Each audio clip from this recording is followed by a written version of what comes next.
애석하게도 같이 근무할 수 없음을 통보드립니다. 웃음. 그러니까 사실상 이제 해고 통보를 하면서 이렇게 이모티콘 막 웃음을 잔뜩 써가지고 더 어이없는 게 뭐냐면 그 직원들이 119를 바로 안 부르고요. 윗선부터 바로 불렀답니다. 네, 그 전에 우리가 어디였죠? 거기도 바로 119가 아니라 삼성. 예.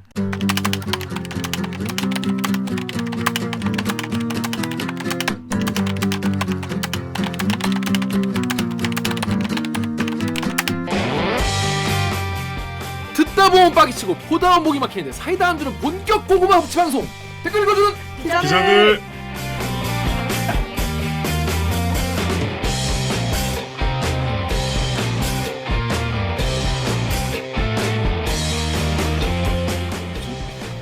싫어합니까? 실화냐? 저비용 고퀄을 추구하는 네. 사내수공업 방송입니다. KBS 기사에 누리꾼 여러분들이 댓글을 남은 것이 분노와 질책과 응원을 우리는 모두 받아드리겠습니다. 여러분들이 한 땀 한 땀 눌러주시는 구독과 좋아요 버튼은 4차 언론혁명에 작고 큰 힘이 됩니다. 실화입니다. 사실입니다. 반갑습니다. 저는 댓글 읽어주는 김기아입니다. 오늘 방송 콩사 걔네 그래도 괜찮다 재밌다 들을만하다 싶으시면 구독과 좋아요 버튼 한 번만 누르십시오. 네. 뭐 먹고 그러면 지금 커피 사람들 코로나 호흡기 질환이 아니라 성공합니다. 자 여러분 오진주 작가가 어디 갔냐? 안 보이시죠? 원래 안 보였잖아요. 어디 안 보이시죠? 근데 안 보이실 거 아니야. 왜 안 보이냐? 자가격리에 들어갔습니다. 코로나 밀접 접촉자가 돼가지고 자가격리 들어갔어요. 되게 좁혀오네. 점점 음성 나왔죠. 음성 나왔어요. 같은 부서잖아요. 그렇죠. 저도 진짜 턱밑까지 왔네요. 자가격리 될 뻔했어요. 왜냐면 저희 사무실에 이제 확진자분이 이제 계셨는데 그분과 가까이 있었던 분들 다 지금 자가격리하고 있거든요. 본인이 자가격리하면 우리 녹화 안 할 거예요? 줌으로 해요. 줌으로. 줌을 해? 줌을 하지. 자가격리 하지 마세요. 더 피곤해. 그렇습니다. 그래가지고 오진우 작가가 지금 자가격리 돼가지고 없어요.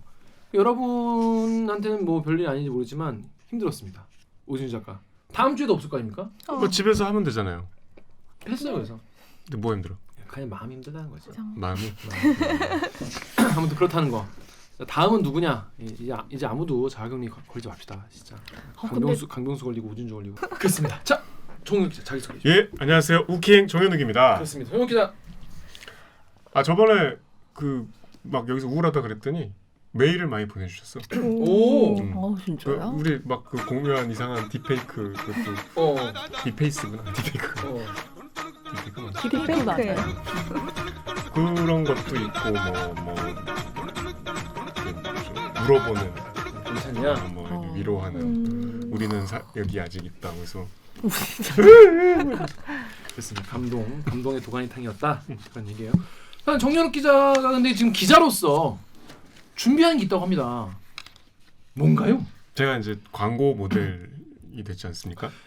정연욱 기자가 광고 모델이 돼가지고 CF를 하나 찍었어요. 어디? 기업? 설명을 해줘요. 올렸잖아 보라고. 그거 못 봤어요. 좀 봐. 할 일이 얼마나 많은데 선배들한테 관심 없구만. 아무튼 설명해 엄청 올라오는데 조금만 안 보면 막 50개씩 붙어있고. 저기 세상에 많고 많은 읽을 거리들. 하지만 그 중에 우리가 사랑하는 소설 그리고 소설가들 지금 만나러 갑니다.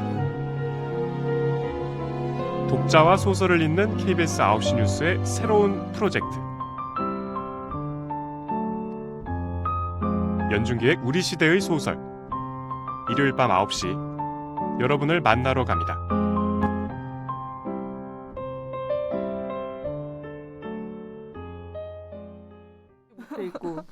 저기 제가 이제 문화팀 소속으로 평일에는 이쪽 취재를 하고 있는데 저희 이제 벌써 준비한 지가 이제 2달이 넘었어요. 연중 기획으로 저희 이제 국내 대표적인 평론가 협회가 있어요. 문학평론가 협회. 협업을 해서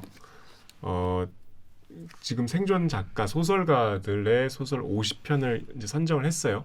해서 이제 다음 주부터 일요일에 그러니까 50편은 무슨 기준으로 선정한 거예요? 그러니까 뭐 제일 못 쓴 소설 50편 이런 건 아닐 거 아니에요. 그러니까 이제 한국 문학 평론가 협회에 소속된 이제 평론가 분이 한 140여 분 계시대요. 그 이제 국내 대표적인 평론가들은 거기 다 계신데 그 소속 회원들한테 전부 다 이제 설문 메일을 돌려서 물론 이제 예산도 다 지급을 했죠. 공짜로 해달라는 건 아니었고.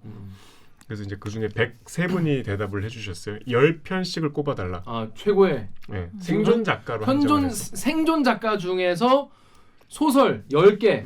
그러니까 가장 이제 10개로 추려달라고 한 거죠.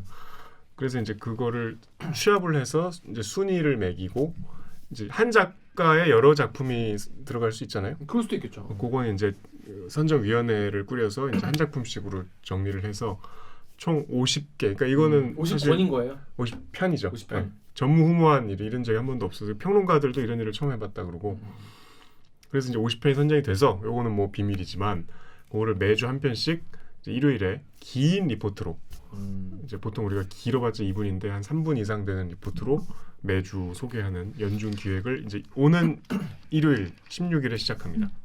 그거랑 광고랑 무슨 상관 있어요? 그래서 그거를 처음으로 뉴스의 한 이제 코너인데 처음으로 사내 이제 스팟 광고를 찍었어요. 이걸 한다. 그래서 2차례에서 제가 막 이렇게 책 보는 척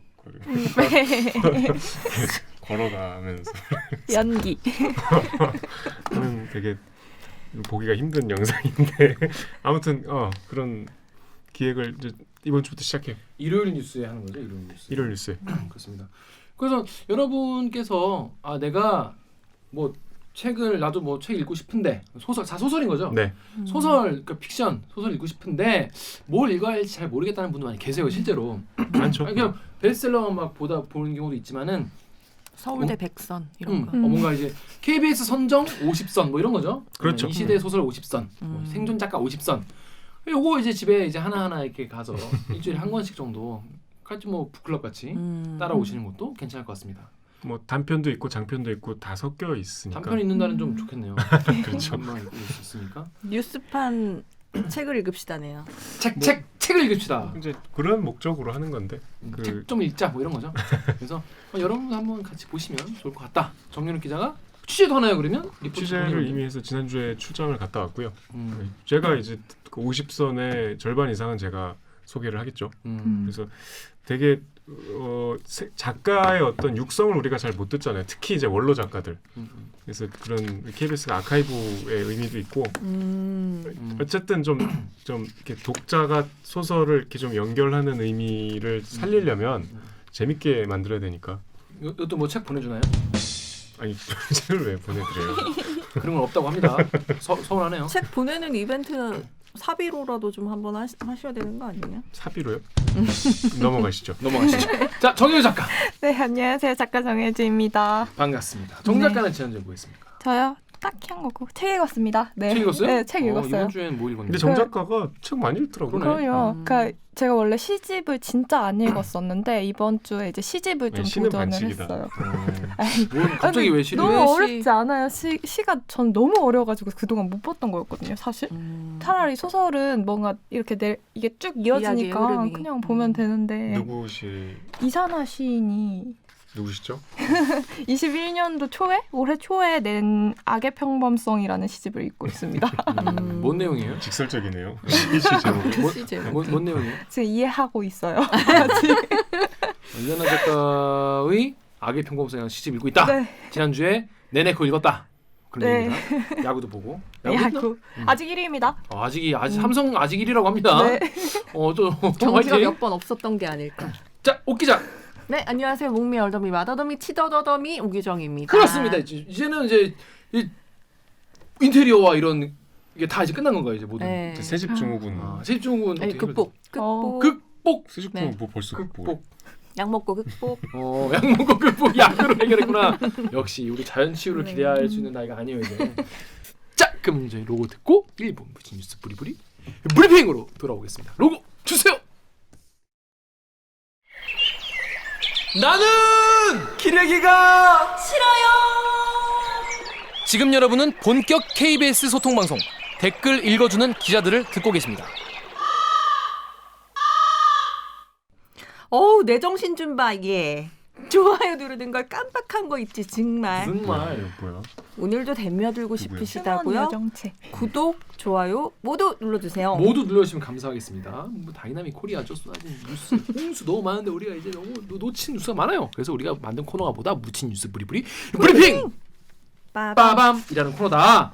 자, 첫 번째 아이템은 우리 오구정 기자 준비했어. 어떤 거죠? 네, 경비원 16명 또 문자 해고 서명운동 나선 아파트 주민들. 경비원 16명한테 문자로 해고를 통보했다는 거예요. 네. 님 이제 안 나오셔도 됩니다. 이게 뭐 사람 해고를 하는 것도 문제지만은 하는 방식도 문제인 거거든요.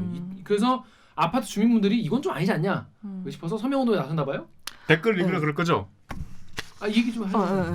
그러니까 이게 서울 노원구의 한 아파트인데 이 경비원 44명이 이제 그 아파트에서 일을 하고 계시는 거예요. 근데 이제 공교롭게도 5월 1일 메이데이 노동절에 16명이 이제 한꺼번에 계약 그 만료 통보, 당신은 우리와 함께 갈 수 없습니다 통보를 받으신 거예요. 근데 이게 어떻게 된 거냐면, 그러니까 그 입주민 대표회의에서 그 경비 용역 업체를 선정을 하는데 최근에 이제 경비 용역 업체가 바뀐 거예요. 그래서 그 용역 업체에서 기존에 있는 경비원들을 고용 승계를 해야 되는데, 보통 그렇게 하죠. 네, 그래서 이제 그 경비원들이 면접을 또 이제 새 업체랑 이제 보고한 거예요. 근데 그랬는데 그 보통 이제 자기네들 계약 기간이 있을 거 아니에요. 근데 그 계약 기간이 끝난 16명에 대해서 계약을 추가로 우리랑은 더 할 수 없다는 거를 문자로 통보를 했어요. 근데 그 문자 내용이 보시면은 소름 끼쳐요. 정말 충격적인 문자 내용인데 문자 내용을 좀 소개해드리면 안녕하세요. 새로운 경비업체 홈스벨입니다. 웃음. 애석하게도 같이 근무할 수 없음을 통보드립니다. 웃음. 또 다른 인연으로 타 현장에서 뵙기를 희망합니다. 웃음. 항상 건강하시고 행복하세요. 땡땡땡 드림. 웃음. 이렇게 왔어요. 아, 진짜. 그러니까 사실상 이제 해고 통보를 하면서 이렇게 이모티콘 막 웃음을 잔뜩 써가지고 이 문자를 애석하게도 같이 근무를 할 수가 없게 됐습니다. 이거가 좀 너무 충격적이었고. 그러니까 설국열차의 틸다 스윈튼 같다. 아, 네. 웃으면서 살아. 그래서 KBS 사이트 이건수님이 야, 이 뭐 눈웃음 치는 거 계열받네. 사람 놀리냐? 저기 계약서에 노예계약서지라고 하셨고, 상 넘고 물건 넣님이 아직도 이런 갑질한 업체가 있냐? 대한민국 아파트 왜 이러냐? 아파트하기 무슨 벼슬이냐? 상생해야지라고 하셨어요. 자, 이게 이런 일이 왜 일어나는 겁니까, 애초에? 그러니까 아까 말씀드렸던 것처럼, 그러니까 그 취재 기자가 왜 이렇게 해고를 했냐 면접까지 다 보고, 그리고 보통 이제 경비원들 계약을 할 때 이렇게 하면 안 되는 쪼개기 계약을 하잖아요. 그래서 서울시에서 뭐 실태조사 해보면 서울시 절반이 1년 미만으로 계약서를 쓰고, 그리고 여기 이제 아파트가 노원구인데 노원구 같은 경우만 떼놓고 보면 거의 2명 중에 1명 이상이 3개월 미만으로 계약을 하거든요. 3개월 미만 한 직장, 근데 직장을 3개월 미만으로 한다는 거예요. 경비원 같은 경우. 네. 그리고 3개월 계약 기간 끝나면은 다시 연장 몇 개월씩 연장하고 이런 식으로 이제 하는데, 이분들도 이제 경비 용역업체가 바뀌었으니까 새로 이제 면접을 봤을 거 아니에요. 근데 이제 특별한 사유나 이런 게 없고 그냥 계약 끝났으니까 당신 우리와 함께할 수 없습니다를 문자로 그냥 띡 보낸 거예요. 그래서 취재 기자가 왜 이렇게 문자를 보냈냐라고 이제 용역업체에다 얘기를 하니까 그거는 입주민 회의에서 결정하는 거지, 혹은 관리소에서 결정하는 거지, 저희가 하고 싶다고 되는 게 아니에요. 이런 식으로 얘기를 하고 계속 서로 이제 책임 미루기만 하는 거예요. KBS 유튜브 댓글 우리 KBS 유튜브의 로얄 살루트님이 관리사무소랑 입주자 대표가 보안업체 방패막 세우고 중간에서 슈킹해서 저런 고용체계가 나온 거임. 뽐뿌의 주삐리님이 입주자 대표 털면 뭐 나오겠네. 3,000세대 넘는 대단지면 이권이 어마한디. 그러니까 아니, 그 경비 용역 업체를 입주자 대표 회의에서 정하는 거죠. 정하는 거 계약을 하는 거거든요.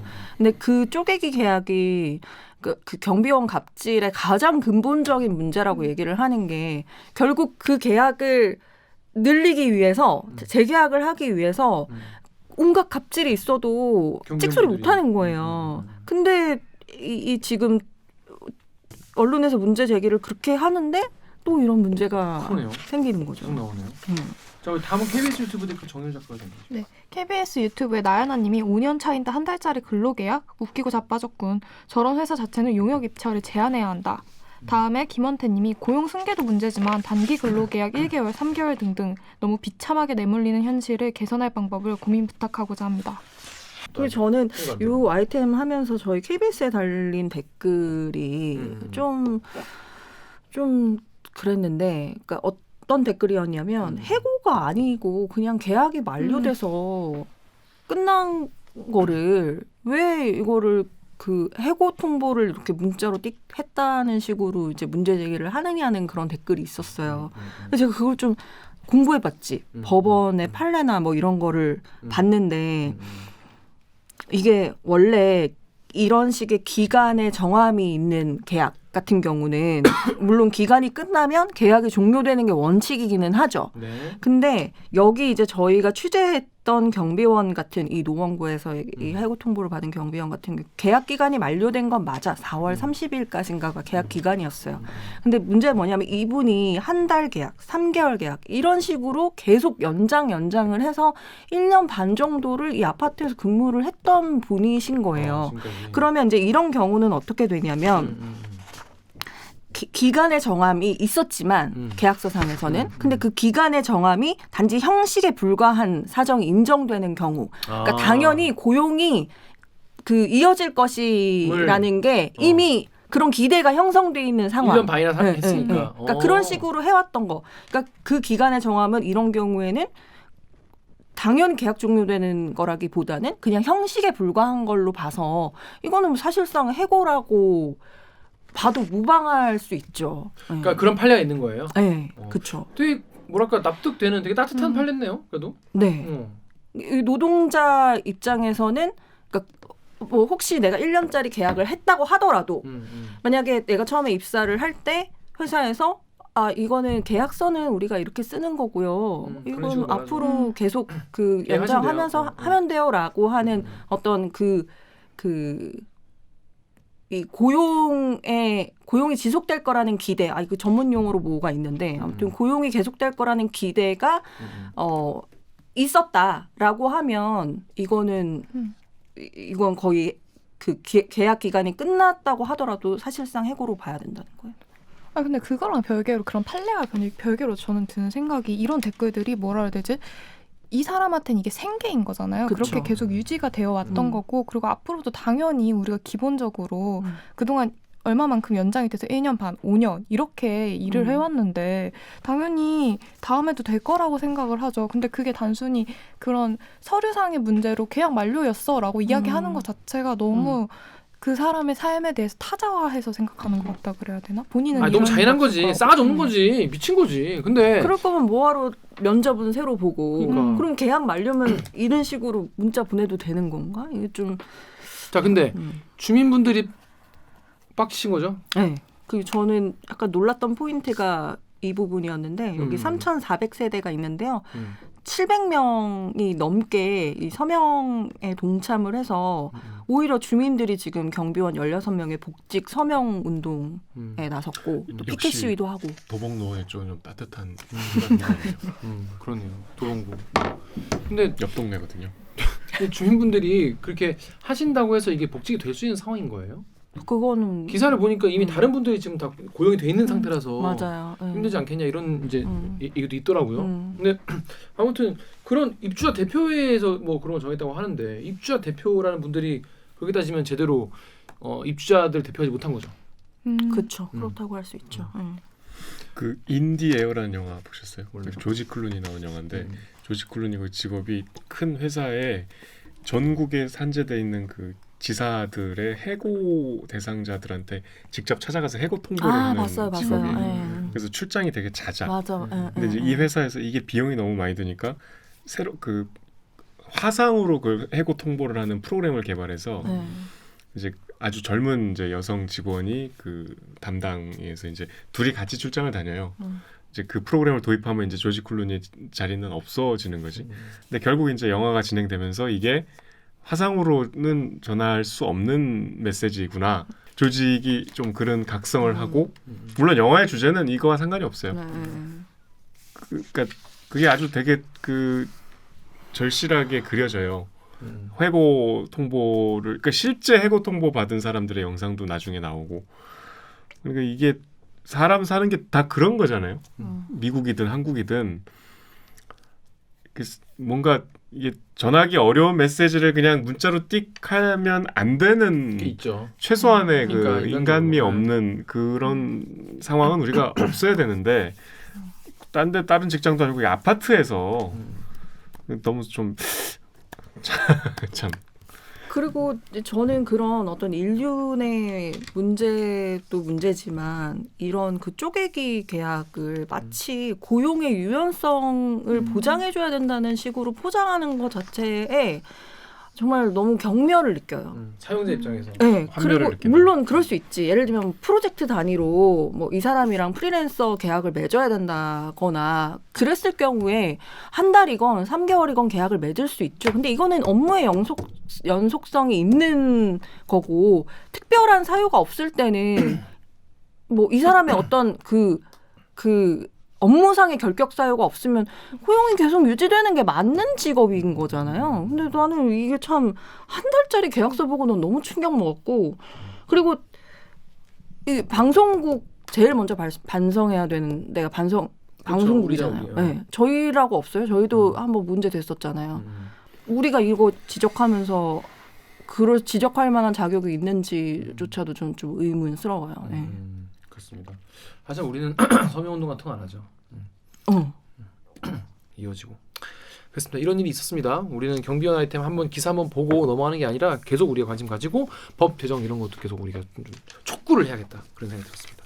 그런데 더 우울하고 더 화가 나는 기사를 우리 정윤욱 기자 준비했죠.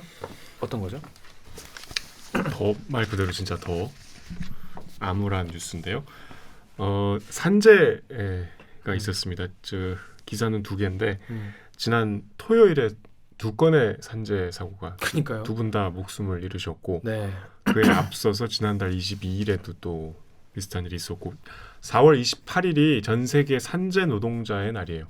산재 노동자를 추모하고 산재 노동자가 생길 수밖에 없는 제도를 바꾸자 촉구하는 날이었는데 뭐 여전히 이런 날과 상관없이 이런 죽음은 계속되고 있는 거죠. 2018년 12월이 고 김용균 씨 돌아가신 날이었고 마침 그 산재의 날 지난달에 그 태안 화력발전소 앞에 고 김용균 이제 그 조형물이 제막식도 했었는데 뭐 이런 거 하면 뭐예요?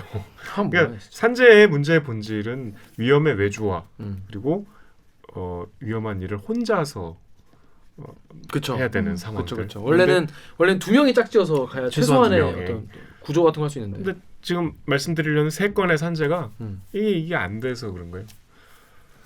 뭐 그런 얘기인데 이제 지난달 그러니까 제일 처음 시간상으로는 4월 22일에 있었던 이제 평택항에서 그 현장 그림을 보면 이 기사에 우리가 관념적으로 상상했던 그냥 평범한 그 사고 현장이 아니고 정말 무서워요. 운반하는 개방형 컨테이너, 뚜껑이 없고 앞뒷면을 날개라고 부르는 받침대로 막아 사용합니다. 지난달 20일 23살 이선호 씨는 개방형 컨테이너 바닥을 정리하고 있었습니다. 그런데 갑자기 300kg이 넘는 날개가 이 씨를 덮쳤습니다. 지게차가 반대편에 있던 날개를 움직이자 이 씨 쪽 날개가 쓰러진 겁니다. 16분쯤 뒤 지게차 한 대가 컨테이너 오른쪽에 있는 날개를 접습니다. 곧이어 반대편에 있던 날개가 순식간에 접히면서 바로 옆에 있던 이 씨를 덮칩니다. 오른쪽 날개가 접히면서 발생한 충격으로 반대편까지 접힌 겁니다. 지시만 해놓고 다른 가서 다른 현장에서 다른 일을 하고 있었단 말입니다. 그게 어쩌게 현장 관리자고 현장입니까? 삶의 희망마저 뺏어간 게 아니고 강탈을 해갔습니다. 그래서 저는 끝까지 싸울 겁니다. 정말 이거는 어떤 노동의 공간이 아니라 죽음의 공간 같이 보일 정도로 그런데 매일 출퇴근하시는 분들이 계시고 그런 데서 결국 또 사고를 당한 분도 계시다는 건데 그 22일에는 이제 그 평택항 컨테이너 하역장에서 컨테이너 검수 작업을 하던 분이었는데 여기는 이제 하청의 재하청 업체 직원이었어요. 일용직 노동자였고 작업 현장에 안전관리자가 없었고 그런 일이 있었고 그러니까 요 김용균 참사랑 참 똑같은 비슷한 죽음이어서 이 기사의 제목도 또 청년의 죽음 고 김용균 참사와 닮았다였고요. 첫 번째 평택항 사고부터 말씀 좀 드려볼게요. 이 23살짜리 정말 어린 정말 젊은 친구가 이렇게 사고 났는데 파리국 댓글 우리 정혜 작가님 읽으십시오. 네, 파리쿡의 허망님이 김용균 씨 사망이 얼마나 지났다고 또 이런 일이 일어납니까? 아버님 인터뷰 들었는데 새로운 관리자가 경비 절약한다고 각자 맡은 일이 아닌 이 일 저 일 섞어서 시켰다고 해요. 다른 일 시킨다고 불려간 아들과 동료들이 퇴근 시간이 지나도 안 돌아와서 아버님이 찾으러 나갔는데 사람들이 모여있고 아들이 바닥에 죽어가는 것을 보셨대요. 그렇습니다. 그 영상 보시면 아시겠지만 이렇게 이제 컨테이너 고정하는 요 끝에 날개 부분이 이렇게 넘어져가지고 그게 깔리셨다고 하는데 그게 300kg 정도 된대요 무게가. 참. 그 이분이 첫날이었대요 이게. 그가 거기를 그 제대로 된 안전 어떤 교육이나 수칙 이런 거를 제대로 배우지도 못했는데 이런 일은 특히 더 뭔가 계속 이 현장에서 일한 사람이 가는 게 보통 대부분이고 그게 보편적인 건데 그냥 가는 사람이 없으니까 같이 가자 해서 갔다가 이렇게 되신 거다라는 이야기들이 많더라고요. 더 어이없는 게 뭐냐면 그 직원들이 119를 바로 안 부르고요. 윗선부터 바로 불렀답니다. 덕후의 익명님이 아니 어떻게 도대체 1시간을 방치할 수가 있냐. 사이코패스들이야? 또 네이버에 우리나라 회사 시스템이 문제야. 현장 사건 발생하면 112에 신고하면은 페널티 받는 게 싫어가지고 이런 상황 발생한다. 처음 목격자가 만약 임의로 119에 신고했으면 한 사람을 살 수 있지만 윗선들에게 까이니까 이게 대한민국 현실이라는 거예요. 제 회사들은 작업자의 몸을 우선순위 뒀으면 좋겠다고 하는데 이게 실화입니까? 네, 그 전에 우리가 어디였죠? 거기도 바로 119가 아니라 삼성. 예, 삼중 그런 일은 뭐 매번 반복되는 일이고 여기 댓글 지적들도 물론 뭐 중요한 포인트인데 이게 하청의 재하청 업체 직원이 그쵸. 예. 이런 위험한 일을 했다는 게 문제의 본질인 말이 안 것 되는 같아요. 거예요. 이게 우리가 그 중대재해처벌법이 시행이 내년 1월부터거든요. 그러니까 이게 이런 거를 이렇게 사고를 내면 이제 업주가 처벌받게 하는 법이 아직 시행 전이에요. 그러니까 전형적으로 이런 사고에서 책임을 이제 회피하는 수단이 하청의 업체, 하청도 모자라 재하청 업체한테 이런 업무를 맡기고 이건 우리 회사가 아니다 이렇게 빠져나가는 거죠. 그래서 지금 경찰이 수사 중인데 이게 뭐 사실 지금 반복되는 참사의 공식이란 말까지 쓰는데 지금 법 시행 전인데 어떻게 뭐 이렇게 처벌할 수 있는 방법이 사실 많지 않죠. 그래서 우리가 이 중대재해처벌 나왔을 때 뭐라고 했습니까? 일요일로 자꾸 미루고 나중으로 미루니까 그럼 그 사이에 만약에 사고가 나면은 의원들이 다 책임질 거냐? 우리 그런 얘기했던 거 기억나시죠? 의원들은 뭐라고 생각할지 국회의원들은 뭐라고 생각할지 답답하네요. 그래도 문제인 게 5인 미만은 또 해당이 안 되잖아요. 이 법 적용이. 근데 정 기자님이 말씀하신 것처럼 그런 식으로 계속 외주를 주면 당연히 5인 미만 사업장이 늘어나겠죠. 그럼 또 그 법의 보호를 못 받는 거고. 이제 중대재해 그 처벌법을 넓게 적용하면 뭐 이제 안전의 의무를 소홀히 하기만 해도 처벌을 받을 수 있긴 해요. 그게 좀 모호하긴 하지만 규정이 어쨌든 뭐 시행 전이기 때문에 처벌 가능성이 훨씬 더 희박해진 거죠. 그렇습니다. 자, 5월 10일에 있었던 사망 사고. 5월 8일인가요? 네. 현대제철? 네, 제가 잘못.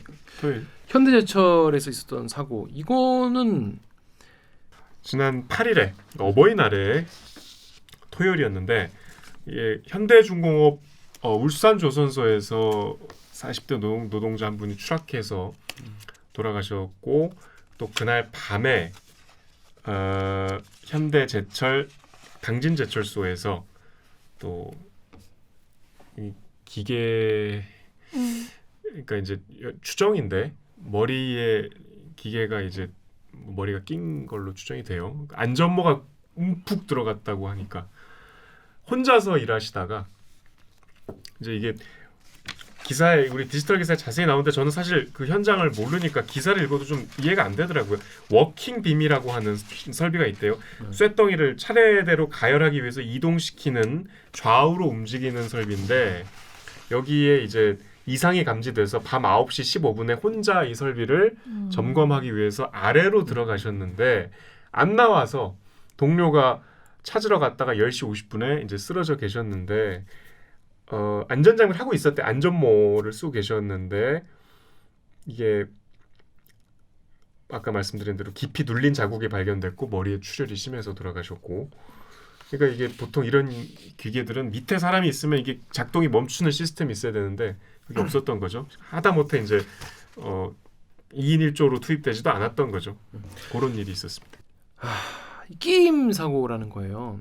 끼임 사고인데 네이버에 YUH님이 끼임 사고가 있었는데 또 발생했다는 건 회사도 문제지만 이 회사를 감독하는 고용노동부 감독관에게도 이거 책임 물어야 되는 거 아니냐 이런 얘기가 있어요. 자, 근데 이런 끼임 사고 같은 경우에는 뭐 정비를 하러 들어가거나 뭐 이렇게 갈 때 이게 멈춰야 되는 거죠 기본적으로. 이거 아니면 뭐 안전장치가 있든지. 이게 2인 1조가 기본이지 않아요? 그게 기본이죠 이게. 그쵸. 그 전에도 그 김용균 씨 사고도 그쵸. 이거랑 유사했는데 그때도 2인 1조가 사실상 그쵸. 안 지켜져서 문제였다라고 얘기를 했었잖아요. 우리가. 이번에도 그렇게 된 거죠. 아까 말씀드린 대로 혼자서 설비를 점검을 했다고 해요. 이게 유압 실린더 방식으로 이게 뭐 정확하게 어떤 방식인지 저는 잘 모르겠는데 압력이 일단 굉장히 세대요. 그러니까 이제 아까 말씀드린 대로 밑에 들어가셨는데 이게 작동을 해버린 거죠. 참 말하기도 끔찍한데 그랬어요.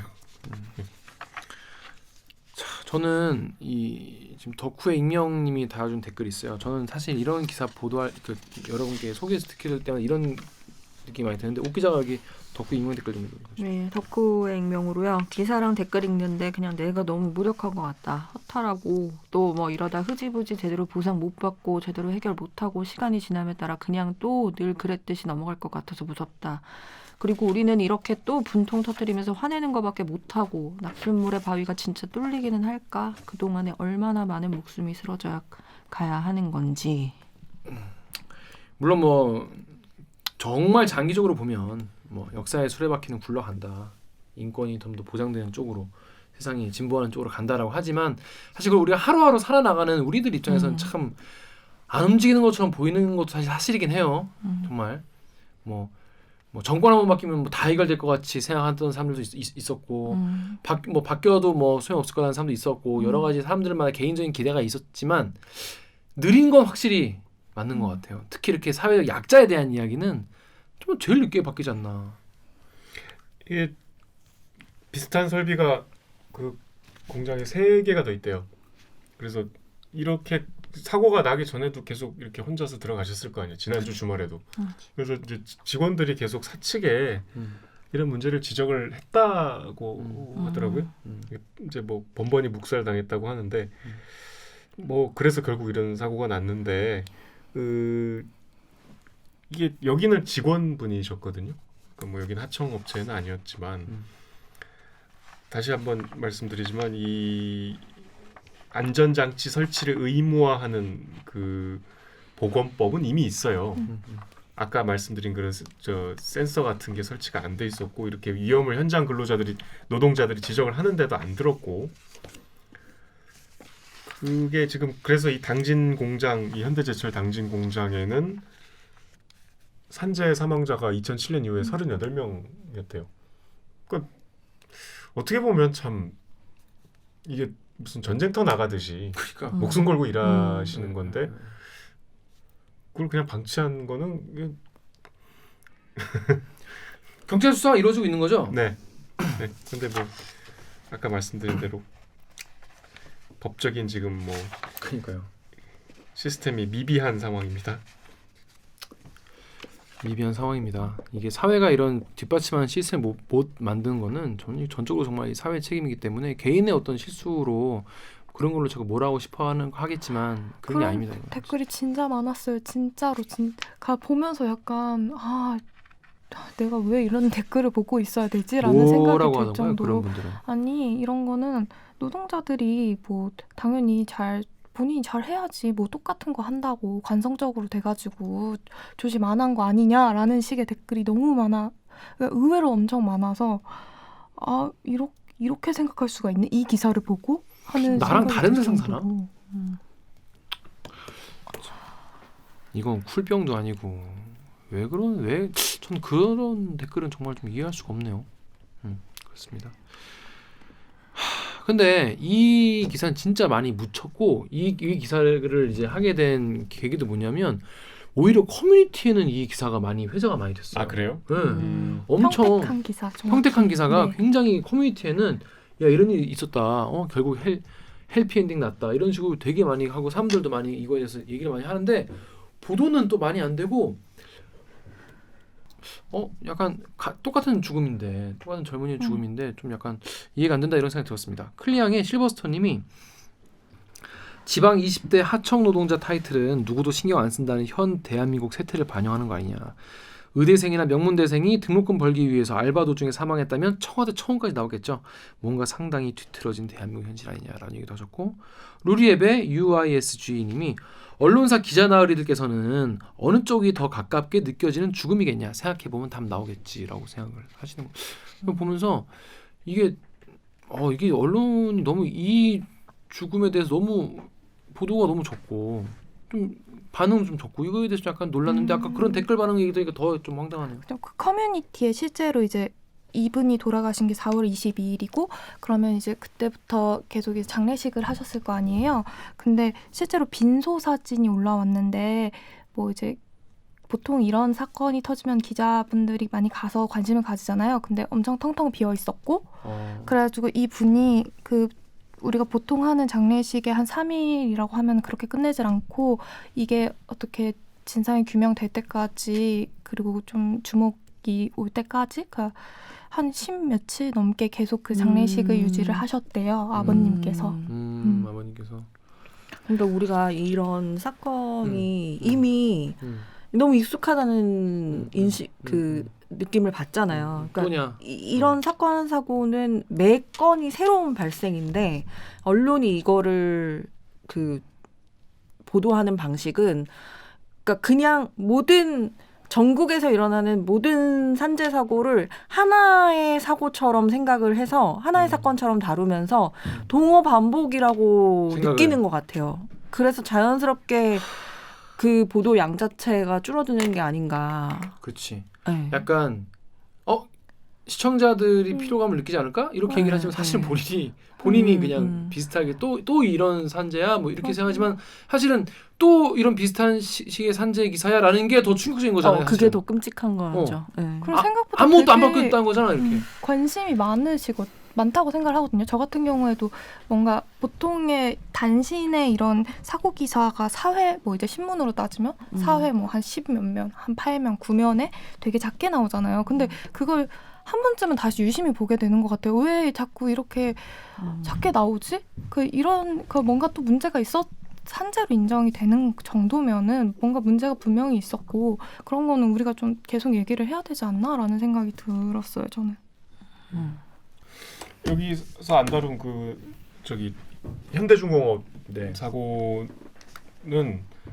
뭐 추락사였는데 현대중공업이 세계 1등 기업이에요.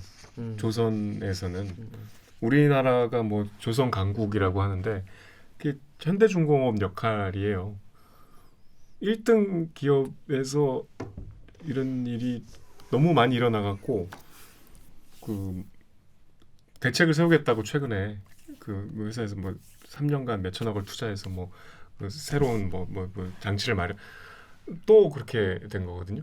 그러니까 대기업의 그러니까 좀 이런 표현 그렇지만 이 3건의 사고에 다양한 죽음이 망라돼 있어. 대기업의 그냥 세계적인 인류 기업의 안전에 대한 무감각도 들어있고 위험의 외주화는 똑같이 반복되는 그리고 여전히 위험한 일을 혼자서 하게 해도 시스템 그대로. 그 직원들이 이거 위험해서 이거 빨리 이거 시정해야 된다고 해도 이 뒤막고 있는 무시하고. 다 들어가 있어요. 그 일이 계속 불과 노동절을 전후한 일주일 사이에 일어났었다는. 그렇습니다. 죽지 저희가 않고 사는 세상, 일하다 죽지 않고 사는 세상 아직 멀었습니다. 출근했지만 돌아오지 못하는 이런 일들이 계속 일어나고 있습니다. 저희가 지난주에도 노동절 알템했는데 또 이런 소식을 바로 전해드리게 돼서 정말 빡치지만 그러기 때문에 더 해야 되지 않나 이런 생각이 드네요. 자, 좀 저희는 로고 듣고 우울한 내용이었는데 다음 내용은 이제 더 빡치는 내용입니다. 2부는요. 군대에서 지금 벌어지고 있는 군대는 원래 그런 곳이야. 군대는 원래 개판이야. 뭐 그런 얘기하면서 자조적으로 얘기를 하잖아요. 근데 이제는 병사들이 가만히 있지 않는다. 이제는 그런 시대가 아니다. 최근에 그래서 군 급식 관련이거나 아니면 환경 관련된 이야기가 이슈가 나오는데 요 내용을 보도한 지영철 기자 그리고 저희가 또 스페셜 게스트 대리기 최초인데 그 군인권센터의 임태훈 소장님 이분이 직접 나오시겠답니다. 그래서 직접 오셔가지고 얘기하겠다는 거예요. 이분을 모시고 오셨다 가신 것 같은데. 오셨다. 기분이 좀 또 음악 깔려. 그래서 이분을 모시고 잠시 뒤에 다시 얘기를 나눠보도록 하겠습니다. 자, 그러면 로고 주세요. 빠밤.